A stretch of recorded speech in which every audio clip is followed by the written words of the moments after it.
Tuhannya Yesus. Oke, kalau abang bertanya Bapak itu siapa, berarti itu akan balik lagi merujuk ke dalam konsep dari Tritunggal. Oh, dari Tritunggal. Terus, konsep Tritunggal itu dari mana? Oke, gini bang, Tritunggal itu saya menjelaskan ya. Sebenarnya saya nggak ada waktu agak banyak. Saya mau sedikit aja. Mungkin lain kali kita bisa diskusi agak banyak ya bang. Gitu. Baik. Tritunggal itu tidak bicara tentang jumlah. Ini yang saya mau tegaskan dulu ya. Tritunggal tidak bicara tentang jumlah, tidak bicara tentang banyaknya. Seperti yang saya sampaikan tadi, Yohanes 1 ayat 1. Allah adalah firman, Yohanes 1 ayat 14. Firman yang nujul menjadi manusia, Yohanes 4 ayat yang ke-24. Allah adalah roh.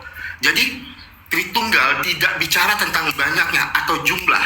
Makanya teman-teman dari sebelah sayang sekali sering beranggapan orang Kristen itu menyembah 3 Tuhan. Sebenarnya tidak, 3 pribadi di dalam satu. Itu. Jadi Tritunggal itu tidak bicara tentang jumlah. Misalnya kalau saya bawa analoginya, dan saya akan jelaskan ke analogi lainnya. Misalnya di dalam tubuh Bang Yusuf PI, itu ada tubuh Bang Yusuf, ada jiwa Bang Yusuf, ada roh Bang Yusuf. Apakah Bang Yusufnya itu ada 3? No, Bang Yusufnya 1. Tetapi di dalam tubuh Bang Yusuf itu ada 3. Ada tubuh Bang Yusuf, ada jiwa Bang Yusuf, ada roh Bang Yusuf. Nah, saya jelaskan sedikit. Bapak itu siapa? Bapak, karena Bapak berada di dalam semayam yang tidak terhampiri, terang, yang tidak ada satu orang pun yang dapat melihat. Bapak itu adalah terang bang, tidak ada satu orang pun yang dapat melihat. Maka firman itu menyatakan dirinya. Sang firman itu menyatakan dirinya. Supaya apa? Supaya kita dapat mengenal Allah yang kasih. Maka dari itu Tuhan Yesus mengajarkan kita ajaran kasih. Kasihilah sesamamu manusia seperti kamu mengasihi dirimu sendiri. Kasihilah musuhmu. Karena apa? Allah menyatakan dirinya melalui Tuhan Yesus. Sang firman itu yang nujul menjadi manusia. Roh Kudus, ketika Tuhan Yesus naik ke sorga, Tuhan Yesus mengutus para kletosnya supaya bisa bersama-sama dengan kita sampai pada akhir zaman. Itu. Sedikit saya bertanya bang. Konsep Tritunggal. Dan segala milikku adalah milikmu, dan segala milikmu adalah milikku. Aku telah dipermuliakan di dalam mereka. Kalau saya merujuk ke dalam analogi abang, saya bawa ke dalam analogi abang. Presiden mengutus menterinya di ayat yang ke-10, dan segala milikku adalah milikmu, dan segala milikmu adalah milikku, dan aku telah dipermuliakan di dalam mereka. Apakah semua kepunyaan presiden akan menjadi semua kepunyaan menteri? Apakah kepunyaan menteri, apakah kepunyaan menteri akan menjadi kepunyaan presiden?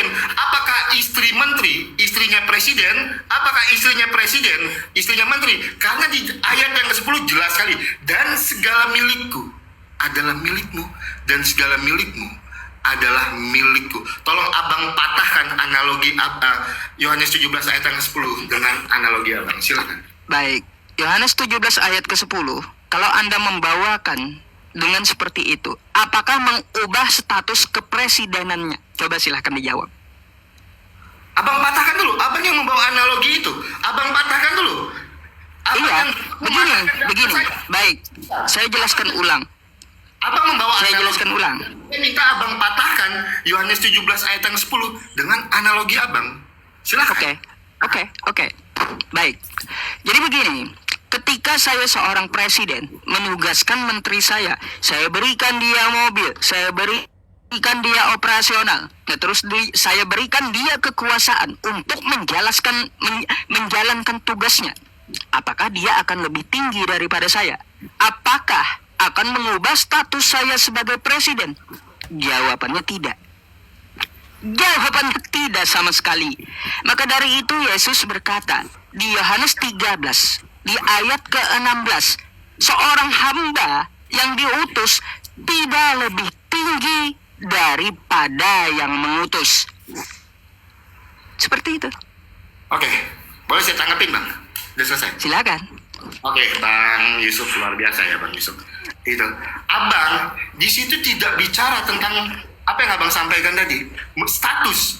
Segala milikku adalah milikmu, dan milikmu adalah milikku.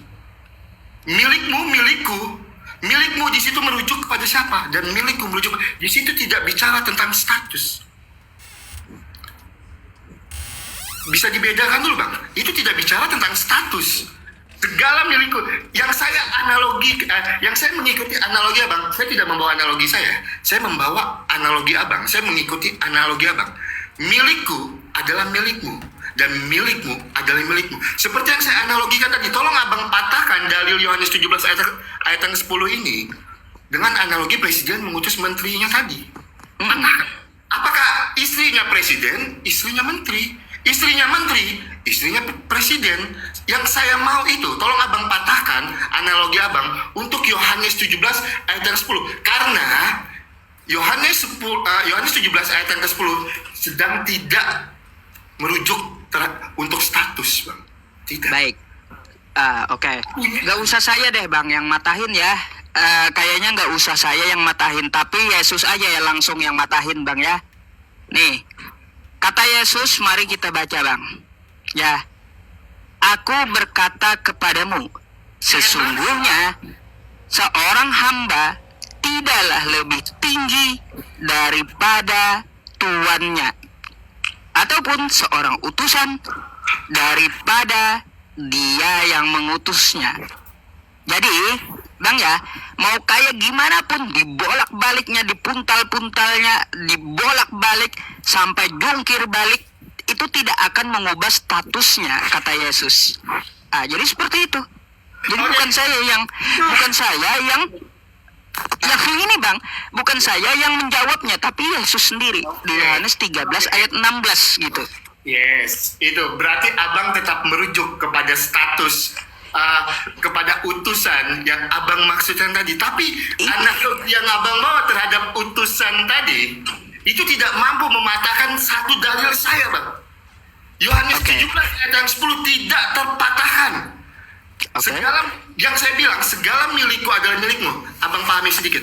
Yang saya ingin tanyakan, apakah ini analogi Abang ya? Apakah semua harta presiden akan menjadi harta menteri? Apakah semua harta menteri akan menjadi harta presiden?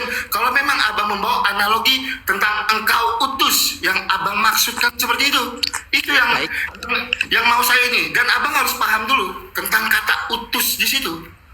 Silakan. Oke, baik. Ketika saya mempunyai rumah beserta isinya, lalu saya serahkan kepada Abang keseluruhannya. Rumah saya dan beserta isinya adalah milik Abang. Apakah akan mengubah status saya sebagai pemilik rumah? Juga tidak. Dan Anda yang saya berikan itu tidak lebih tinggi daripada saya. Karena apa? Karena saya pemilik rumah. Jadi mau dibolak-balik kayak gimana pun, Bang ya, itu nggak bakal bisa Anda membantah apa yang dikatakan oleh Yesus itu sendiri gitu loh. Coba sekarang Anda berikan analogi. Di mana akalnya atau analoginya seorang menteri bisa lebih tinggi daripada presiden? Coba silakan. Yes. Sebenarnya saya tidak bertanggung jawab untuk menjelaskan analogi seperti itu. Karena saya bukan analogi dari saya itu, Bang. Analogi itu dari Abang. Abang yang bertanggung jawab. Abang yang bertanggung jawab menjelaskan. Karena bukan saya yang membawa analogi itu. Yes, kami orang Kristen tidak mengakui Tuhan Yesus sebagai utusan. Tetapi di garis bawahi, utusan yang seperti apa dulu, Bang? Itu. Nah, Abang harus tahu dulu ya, tujuan teologis. Biar saya mungkin agak panjang sedikit, saya minta waktu dari Abang ya. Oke. Tujuan teologis Injil Yohanes itu apa sih? Penulisan Injil Yohanes itu apa? Tujuan teologisnya menyatakan bahwa Yesus adalah Mesias, anak Allah. Yohanes 20 ayat yang ke-31. Supaya pembaca dan pendengar Injil percaya dan memperoleh hidup yang kekal. Dari awal penulisan Injil Yohanes sudah dinyatakan Sang Firman. Yohanes 1 ayat 1. Allah adalah Firman. Yohanes 1 ayat 1. Kata utus dalam frasa engkau utus. Ini biar paham dulu ya. Kata utus di dalam frasa kata utus adalah kata kerja. Di situ kata kerja. Sehingga tidak menunjukkan personal atau kata benda yang dapat disebut sebagai nama atau gelar atau kata benda. Di situ kata kerja, Bang. Itu. Tujuan pengutusan Yesus menunjukkan hubungan relasi Bapa pada saat inkarnasi di bumi. Dia menyatakan diri, satu esensi, satu hakikat dengan Allah. Itu, abang harus paham dulu tujuan teologis penulisan Injil Yohanes itu. Nah, makanya yang saya bawakan tadi, sebelum saya membahas kata utusan ini, saya mau tahu dulu, abang memandang utusan ini seperti apa? Tafsiran abang terhadap kata utus ini seperti apa? Dan saya minta analoginya, abang bawakanlah presiden yang mengutus menterinya, tetapi itu tidak sanggup mematahkan Yohanes 17 ayat yang ke-10, bang. Itu.